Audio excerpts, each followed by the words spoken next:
Hi friends, welcome back to my channel. Today's topic is based on a request I received from one of my friends, who is also a regular on my channel. He was interested in listening how we can manage sprint spillovers better. So here we are. But before we go ahead, let me start with a story. When I was a child, my father had a friend who owned a small restaurant in our town. And whenever my father used to take me to his friend's restaurant, which was like every other evening, I always saw him sitting beside or behind the cash counter.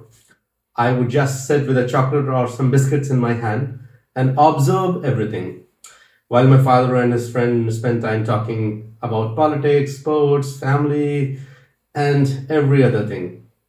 It was a small town, and the restaurant used to close at 8:30 p.m. in the night.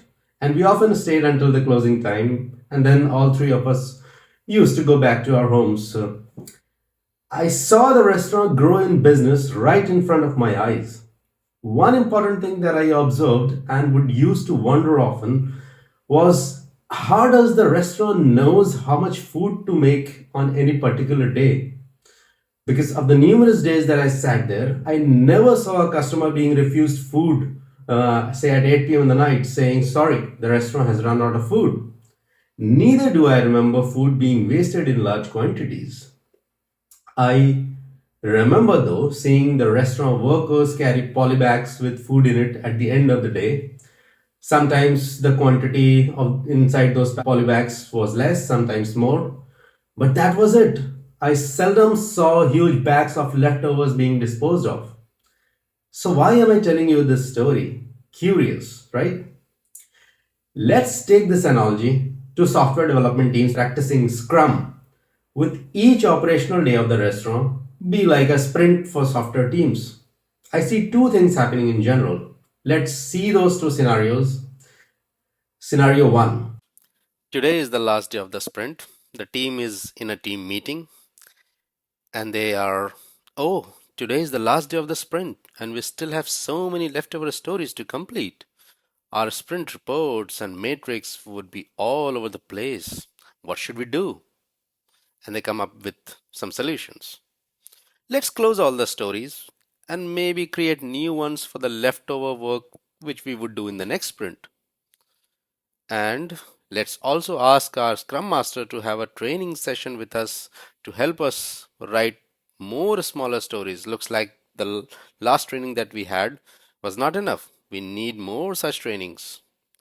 And also, we must improve our estimations. We still are not able to accurately estimate our stories. Scenario 2, again, it's the last day of the sprint. The team is in a meeting room and they are like, oh, today is the last day of the sprint, and looks like we have completed all the work items that we took in our sprint. Hooray! What a high performing team we are! Let's look at our delightful sprint matrix and maybe send them to our managers as well. Wait, but it's still 9 a.m. in the morning, and the sprint would be over at the end of the day. We don't have anything to work upon today. What should we do today?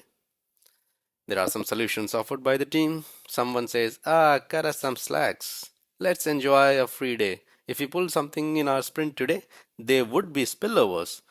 And it's better to do nothing than to do something, pull in something that affects our Jira matrix.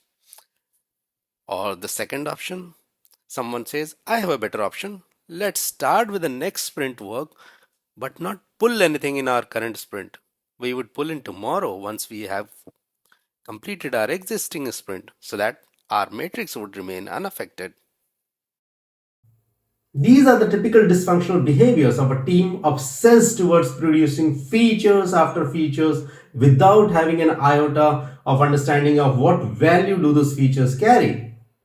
Remember, the restaurant's primary objective was to serve food to its customers and delight them, not to ensure that they make enough food which accurately ends at 8:30 p.m. in the night.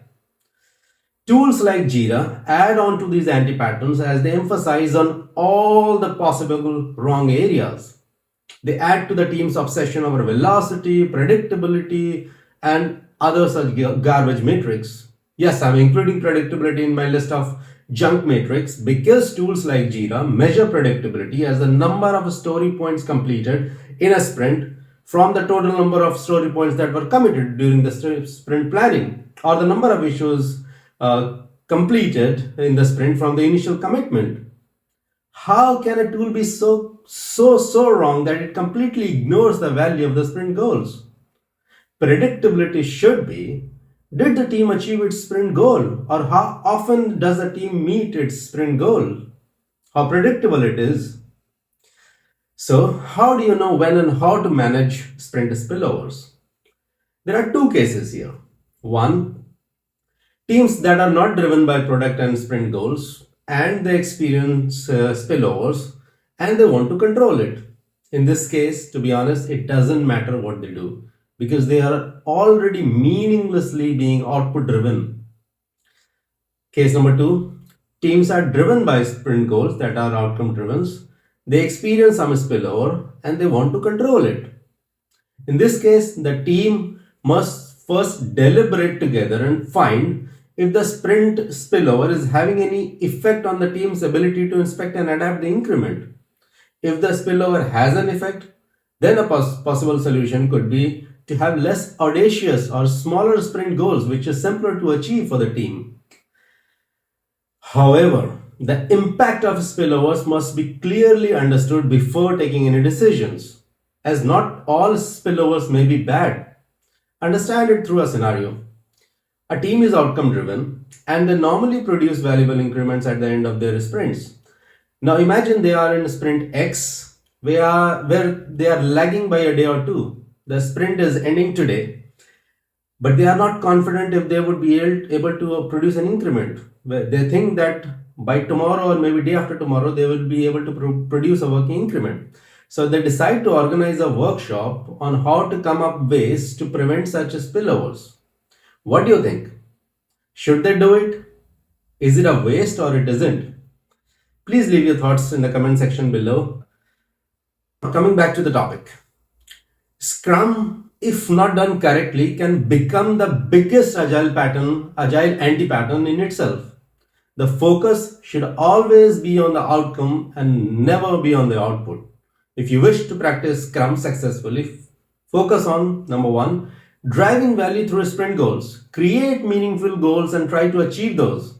Don't be driven by work items or by features or by stories. 2.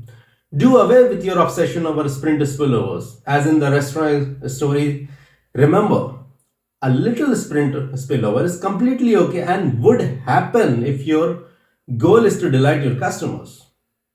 3rd, embrace the right outcome indicating matrix. The Jira matrix of sprint completion, predictability, velocity are meaningless, wasteful, and also misleading because they don't tell you about the success and failure of yours in delivering value to your customers.